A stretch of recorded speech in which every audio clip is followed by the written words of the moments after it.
Do you find that people sometimes move with a certain quality of an element, but then their personality is completely different? Oh yeah. Quality about it? I find through philosophy that when you see an element on the surface, it's really masking who they really are. So in other words, you may view somebody as being wood, or you may view somebody as being steel, but a lot of times that's just a coat of armor that's really masking who they really are underneath. So you may see a person that has this element, and they may be a very heavy drinker, or they may do heavy drugs, or they may be involved with things that are unacceptable in society. But all of that is masking who they really are. It's a protection. So you may say, oh, this guy's very steel and very fire, very passionate, and this, that, and the other thing. But what's inside is different. And that's the side that we as an individual have to try to discover within ourselves. That's Shaolin. So when you turn to Shaolin, it's really an expression of the overall being. And on the next level is more.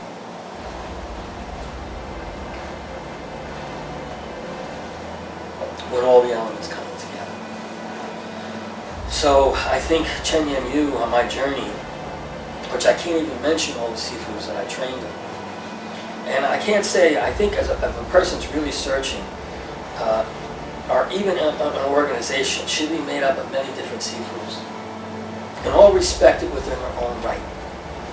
And there may be a Sifu there that may not really live up to the reputation that they made for themselves, or may not be all that good in what it is in performing, but there's something about that person that you can gain something from and add to you. So any level of uniqueness or a personality that comes in that you can pick from makes that person worth training with or understanding. It's kind of like sometimes you guys pick up a book and it can be this thick and you get done with the book and it's terrible, you know?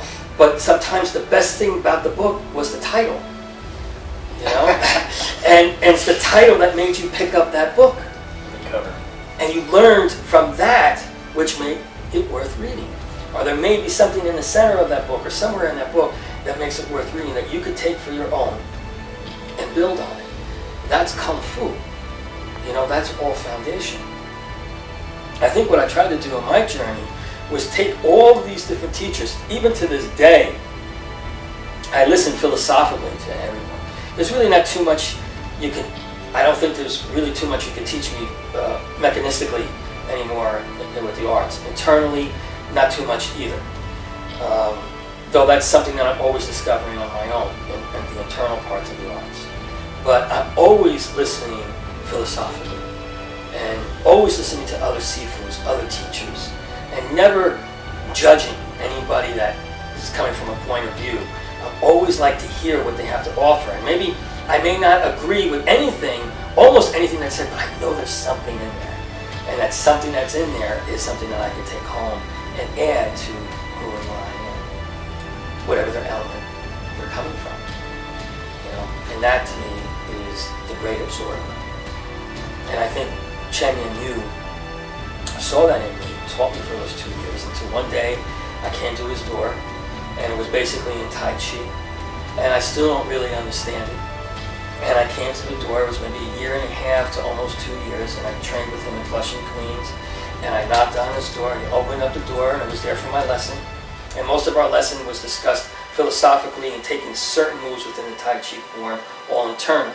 And the reason I came to him because I was having problems physically with hurting people accidentally. And he just said, okay, we're done. That was it. We're done. Didn't even invite me in the house. It was just, I came to the door, he says, okay, we're done, your lessons are done. And I said, oh, okay. He says, now it's time for you to go out and teach. And he closed the door. And oh no, before he closed the door, he said, if you want, you could come down to the school, you know, and come into there, but we're done. There's no more. And that was the end of it. He closed the door, and I was just staying there. You know? And here I was still pretty young, you know. I guess I was at that time probably in my late 20s. maybe early 30s, I don't know, probably my late 20s. And I'm just standing there. Okay, I couldn't figure it out. But the conversations we had prior to that was that, you know, you accumulated so much, now you need to discover it. And I think, in essence, that's what he was saying to me. You know, now it's time for you to go out and discover. You know, because he said, my life is not simple. I really am trying to find simplicity. I would love to find simplicity, but it seems you guys keep pulling me into this world. You know, so I'm here. I would love to be in Thailand riding my little moped and just relaxing, but I'm always stuck in this environment. And his whole thing was that your life is not simple. You know, because he used to sleep, his room was really tiny, and he used to sleep on a block of wood, you know. And he used to always say, and excuse the accent, you know, he used to always say, this is not for you. Your life not simple. He said, that's why you be a good teacher.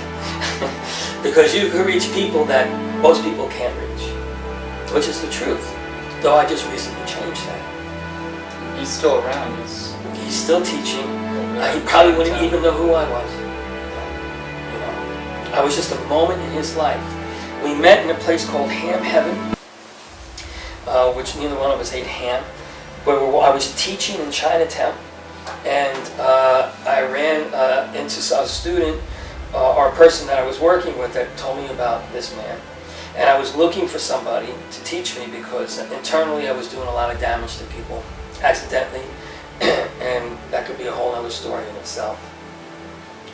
But I was looking for somebody to help me understand what was going on with me, because these accidents that were happening became non-coincidence, you know.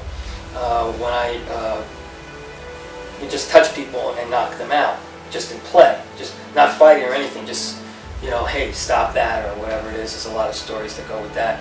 And then one time I got excited when I finally started teaching, which was a long time, and I touched a student and he threw up and passed out on the floor. And I realized that something's wrong and I needed to seek some help if this isn't a coincidence. And it was through the type of breathing I was doing, and it was regulating my chi, it was regulating my motion and movement, and it was also giving me nervous twitches and whole genre stuff, which we could go into if you want to ask those questions later on about how I found Cheng Yu. When I found him, he was the only person I saw do Tai Chi that I'd never seen done like that before. Because I used to go to the parks in Chinatown, I used to go to different places, try to find a lot of people that taught internal arts, but most of them were, mostly everybody was full of crap, baloney. It was tricks. And one of the things that you said earlier, I think the illusion has to be taken out of the arts, and it has to be real. Like, you have to be able to do what you say you're going to do, not break boards with your hands or smash ice with your head. That's not what the art is supposed to represent. The real danger is how well you understand yourself. When the internal becomes the external, and when the external becomes the internal, then you're doing Shaolin. So I was at this crossroad apparently by accident, and when I met Cheng Yu in our conversation, he said he would take me on privately, which was a great honor at that time. And then, you know, he just closes the door. And I didn't, well, is it because his son's coming here? Like his son was coming over from China? You know, I don't know what happened. And that was the end of it. He basically said, now it's time for you to go. Kind of kicked me in the ass. I said, get out there and do it. I'd probably, you know, still be taking lessons. And that was in my 19th year of lessons.